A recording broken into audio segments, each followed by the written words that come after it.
Алгоритм нь дараах чанарыг хангана. Алгоритм нь биеийн даасан алхмуудын дарааллаас тогтох ба энэ нь алгоритмын дискрет байх чанар. Жишээ нь төрөл бүрийн хоол бэлтгэх алгоритм нь биеийн даасан алхмуудаас тогтох ба тэдгээр нь дугаарлагдсан байна. Анхдагч өгөгдлүүдээс төгсөлөг тооны алхмын дараа үр дүн гарган авах боломжийг алгоритмын үр дүнтэй байх чанар гэнэ. Жишээ нь тоог багнаар нэмэх, хасах, үржүүлэх, хуваах дүрмүүд нь алгоритм юм. Эдгээр дүрмийг хэрэглэснээр тодорхой үр дүнд хүрдэг. Алгоритмын гүйцэтгэгч нь командыг нэгэн утгатай ойлгож бүрэн биелүүлдэг байна. Үүнийг ойлгомжтой байх чанар гэнэ. Жишээ нь алгоритмын гүйцэтгэгч компьютер байвал программыг түүнд ойлгомжтой хэлээр бичсэн байх шаардлагатай.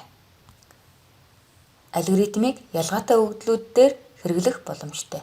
Үүнийг нийтлэг байх чанар гэнэ.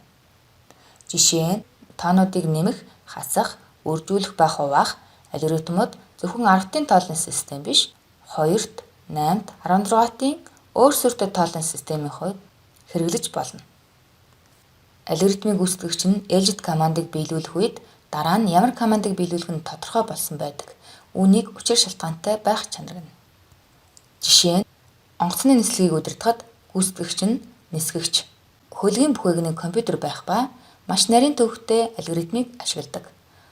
Онгоц хөөрөх үед заавар тодорхой байх ёстой.